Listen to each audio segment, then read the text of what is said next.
letting the free market kind of take care of everything. Like if we let the business community really prosper, then that'll kind of answer all the questions that we have as a society. That's kind of the priority. And so thinking about that in relation to the economic crisis, and then this the theme of this show is there is no alternative, and that comes from I kind of wrote about it in the artist statement, but that comes from a slogan from Margaret Thatcher in the early '80s when they were just kind of switching over from a state that had a lot of protection for people and social programs and stuff like that to a neoliberal state where business is deregulated and social safety nets being cut and public things are being privatized and stuff like that. So neoliberalism. And she had a slogan that she was part of her public message, and that there is no alternative. Meaning that there's no capitalism's the way to go, there's no alternative to that, that's how things are going to go forward. And I stumbled on that. I thought, God, that's a great theme for a show. So that's been on the brain. And then thinking about, well, where did these ideas come from? And what kind of world do they make? And what's it like to live in that world? So those are some of the things that have been on my brain in this period.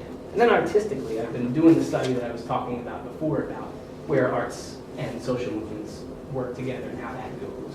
And I've been looking at a lot of the German expressionists, actually. People like Hannah Hawk and John Hartfield, who do these really gutty, biting kind of photo montages. And that's been really neat and inspiring. And then also, I have a long-term just love of stained glass. And so I've been looking at as many, at least photographs as I can find from Gothic cathedrals. And it's just a knockout for me, just how with the light and the color and just being in the presence of that. I don't know, I really enjoy that. And then thinking about how do you integrate what you're trying to say with how you say it? And so how do you integrate the formal things like color and shape and the design with the elements that are kind of telling the story? So that's been different and fun for me because I've mostly been a painter, and I still love painting and can't wait to do some more abstract stuff too. But those are kind of some of the artistic things I've been thinking about. And then finally, I've been working, as I was saying, that I work with a group called Media Mobilizing Project.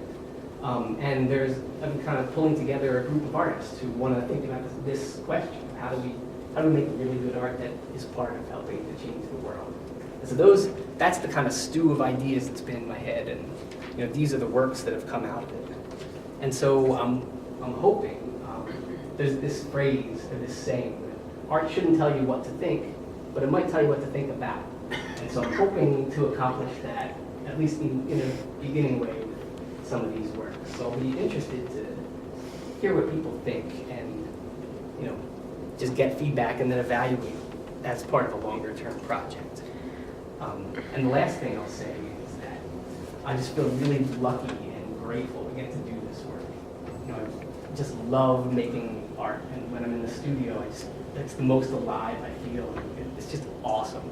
And then also getting to work with the people that I work with is really inspiring. And so bringing the two together has been the most challenging, interesting, and hopeful thing that I think I've ever done. So I feel really grateful to get to do that, and I'm glad to get to share it with you. That's what I've got to say.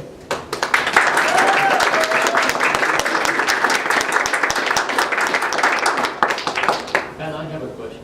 You're one of the founding fathers of the University of the Poor. Could you just say a few words about that so that people can have an idea what that project is? Yeah, okay. So University of the Poor is kind of came from some of the poor people's organizing that we've been doing for the last, however many years. And it was kind of recognized that people need, in order to actually build a movement to change things for the better, people need to develop as leaders. And so how are you going to do that? And the University of the Poor has been a way to help, different people from different poor people's organizations across the country can come together and kind of think and strategize and learn and get ideas about their campaigns from each other and stuff like that. And then there's a School of Arts and Culture that I've headed that's about well, where do arts fit into the process of building movement. And so the work with Media Mobilizing Project now is kind of the next step from that. Okay, thank you.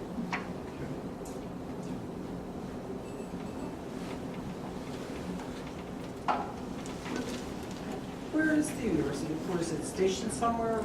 Is it local? There's no actual building that it's in.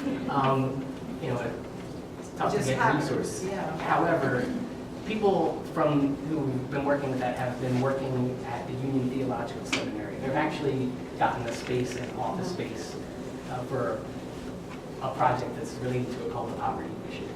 And so there actually now is that at least Oh, physical space. And so about every 3 or 4 months there'll be a gathering there.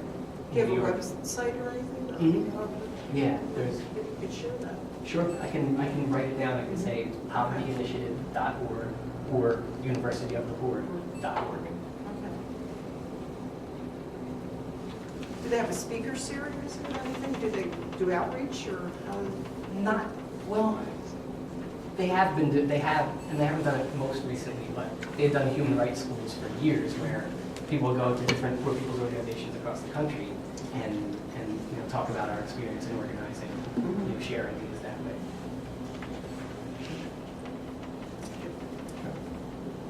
Anybody else have, any of the students have any process questions, maybe? Yeah. Just basic, how he does his process? No? Do you paint the canvases first and then put your images on the paint, or is it like a glue or a Mod Podge or? Yeah, well, they're kind of different. Different ones are different. So for these guys, what I did is I got Mylar. I prepped a board Okay. with gesso, and then I got Mylar, and I painted on the Mylar in patterns, and then cut it out, and then did layers and layers and layers of that. And the photos mostly went underneath those layers, so it would be framed. And they're glued. Those ones are glued with matte medium. I'm sorry, and these ones with this stuff called Yes Paste, which I kind of like. It's pretty nice. And then I'll seal it with either a matte medium or a polymer medium or something like that a couple times, so that then it can take oil paint on top. Okay. That's pretty cool. It So, is yeah. cool.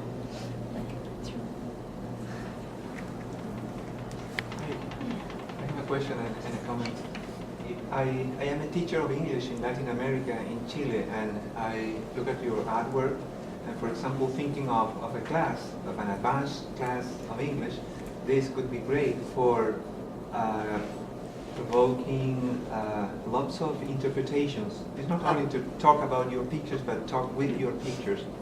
But this can also be in a gallery, this can be in a house.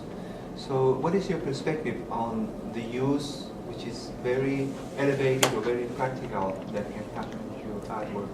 Well, it's a great question. I mean, as background, I think there's just all this excellent art being made, and not a lot of people get to see it. So I would love to have my work be made available wherever, at a house, at a gallery, at an educational setting. I think that kind of has to happen to have arts kind of reclaim their natural, rightful place in people's lives. So any of those options sound really good to me. Thank you. Next question. Thank you very, very much. That's excellent. Thank you.